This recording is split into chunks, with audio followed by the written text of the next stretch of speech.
Good evening. It's evening here. I'm not sure what hour of the day it is where you're seeing this, but so good morning, good afternoon, or good evening. And if you're on your way to bed, good night. Sorry about the glare again. I'm sorry. This is just so difficult because I keep it in here. I keep it pretty, I keep a minimum amount of lights on and I just have my tea lights and my candles on at night and my little excuse me, I've got a new little Turkish Tiffany lamp, and it's just gorgeous. Um, I don't know if you can see that. Here, let me see if I can show you. That it really doesn't do it much justice looking at it that way, but um, I found it on Marketplace on Facebook, and it was only $35.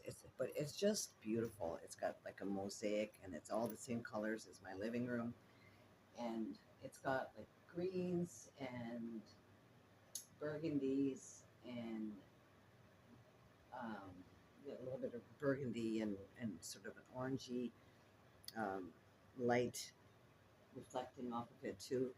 It's just lovely. Anyway, and I also found a VCR that was given to me for free on marketplace as well. So, and the lady that gave it to me, um, Angie.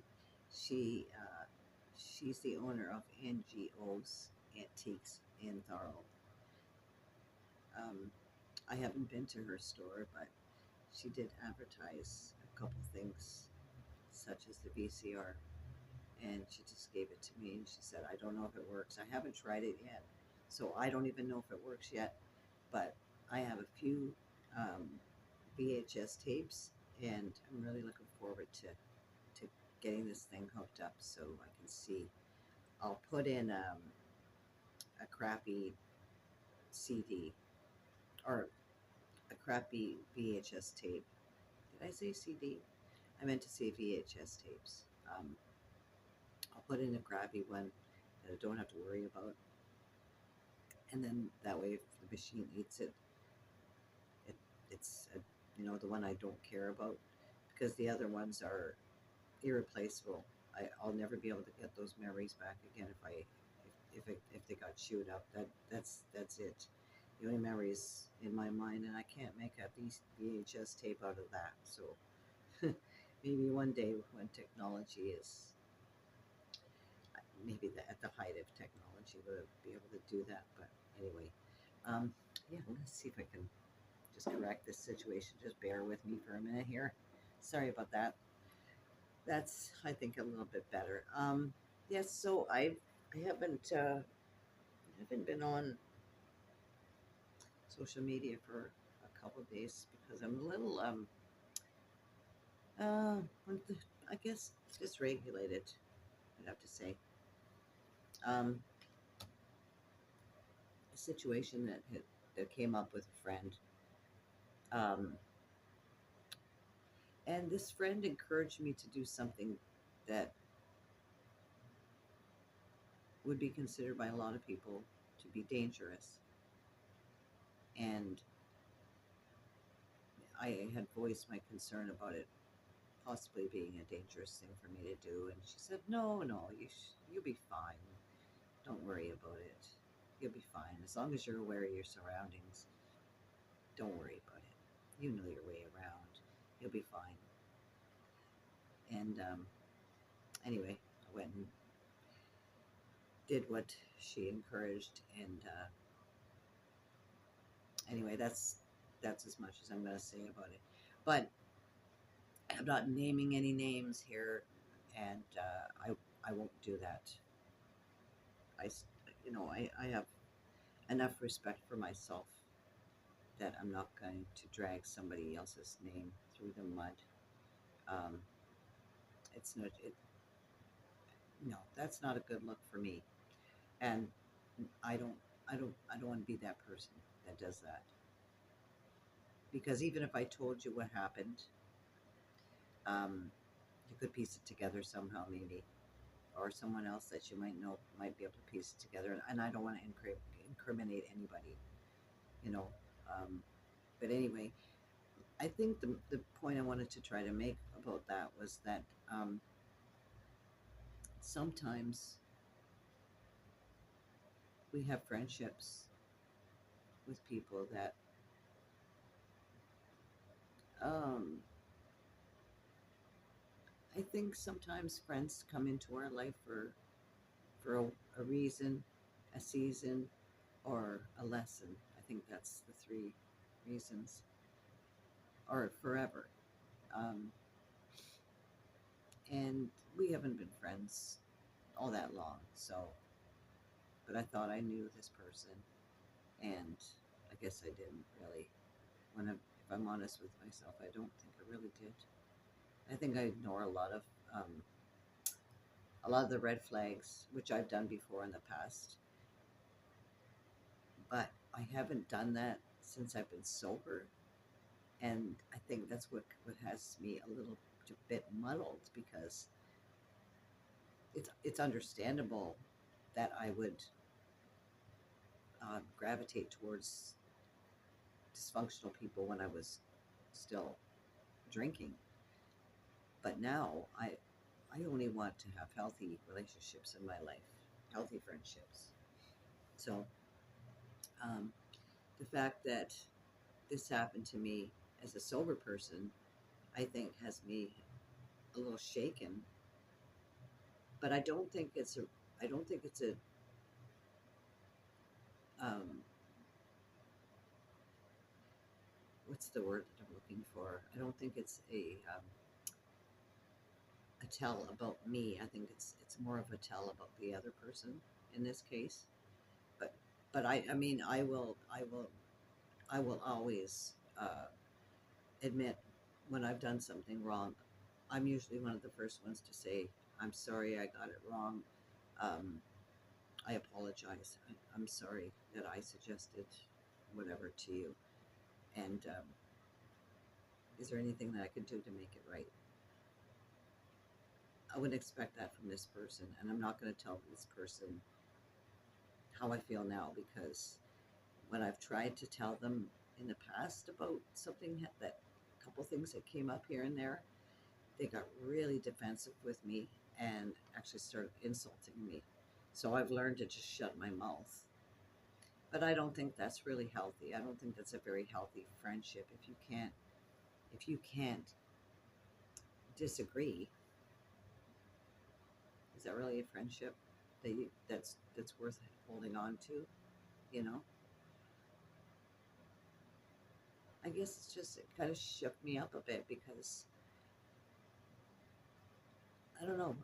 I really thought that I was a better judge of character, and I have had a couple of situations this week where I did have to put my boundaries up and say to another person that sort of popped in from the past and started just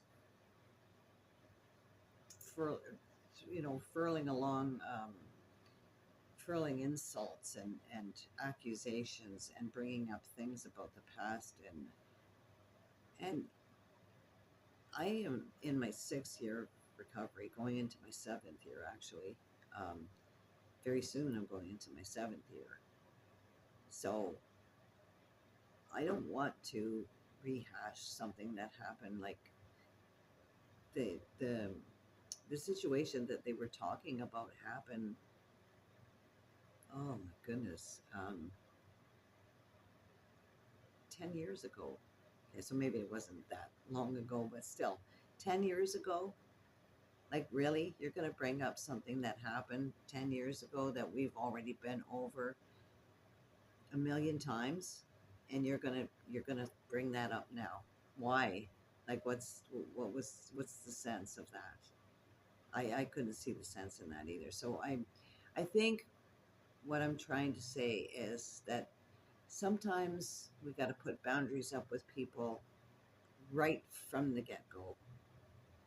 And I know that going ahead now, I know that I have to put those boundaries in place and say, you know, this is what I will tolerate. Not maybe not to them, but the first sign of a red flag, I will either point out subtly how this situation could be changed, and if not, then I'm going to move on, because there's no sense in me pursuing a relationship and chasing someone that's just not going to jive with my my values and my morals and my ideals.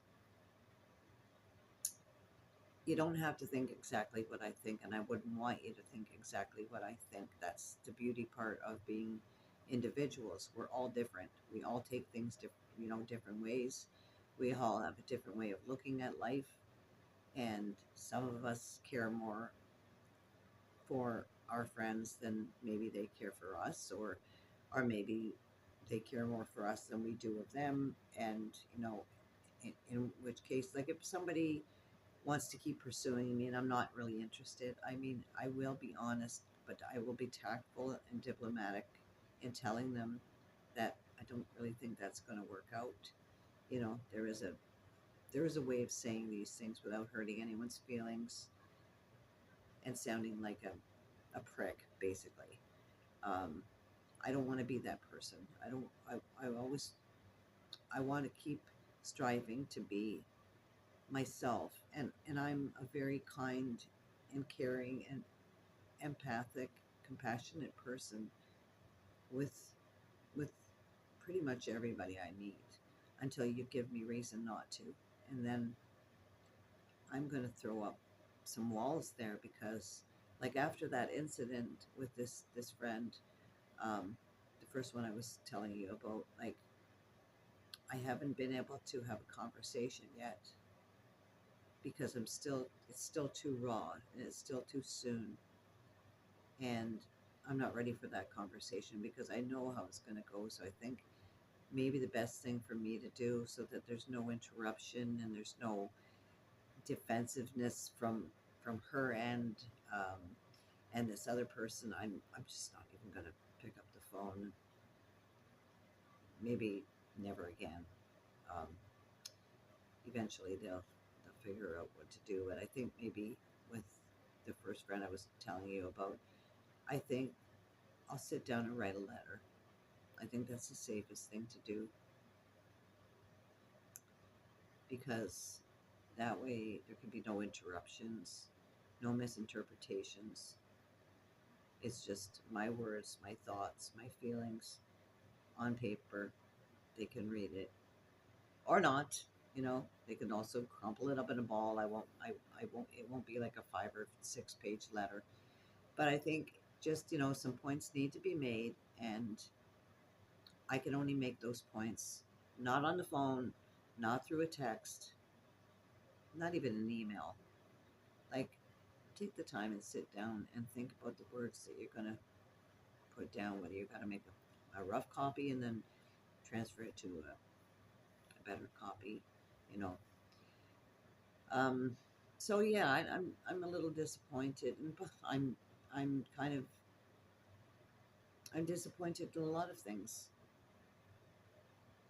It's not going to take me down, but it's making me rethink a lot about who I am, and maybe some things about me that I have to change going forward.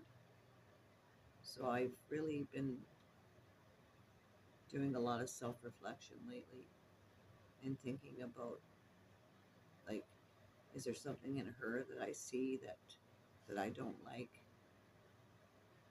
Is that maybe I'm seeing it in her, and it's something in me that I don't like? Is that a reflection, like, of me, or is this just a situation where that's her, and I'm seeing now in full display who she really is? Maybe I didn't see it that way before. Maybe I didn't see things that way before, because maybe this never came up before. So this was a whole new situation to me. And I was quite shocked that this person would say what they said. And I thought, like, wow, here you think you know someone, and wow, they come up with something like that. So, um, yeah. I don't know if anybody can relate to what I'm saying. It's a really, I mean, it's 2024. Um, it's October already. Like, we're 2 months short you know, by the end of the year. And this year's just flown by. And the future is looking very uncertain. And I think right now I think even if I have to just be alone with my thoughts for a while, I'm also grieving a, a friend that just died last week, and then I had another friend that died 7 months before that in February. So, and then I, there's been another one. There was another one in like last year, and a friendship that ended earlier this year, like another friendship that I kind of rekindled, and that didn't go anywhere. And anyways, like I said, it's just given me a lot of time for self-reflection and chance to look inward at myself and what my shortcomings are and what I have to change going forward for myself and for others, to be fair to both of us. So I think I'm pretty aware of what red flags I will be able to see right off the bat. Um, do I wish I would have saw that sooner? Yeah, yeah, because I invested a lot of time and energy, but that's okay. That's life, right? But as you get older, and I just turned 60, and I just keep thinking to myself, I'm getting too old for this bullshit. Pardon my language. I hope there's no kids watching, and sorry about that. Um, I'm just too old for this. Um, I don't want this anymore. So yeah, and with so much going on in the world right now too, uh, it's hard to be alone. But I also have my faith, so I know that I'm not alone. Not really. God is always here with me, and He listens to me, and He understands me, and He knows my heart, and He knows who I am, and He knows that most things that I do are come from the heart, come from a heart, like a pure heart. I'm not saying I'm pure. I'm not.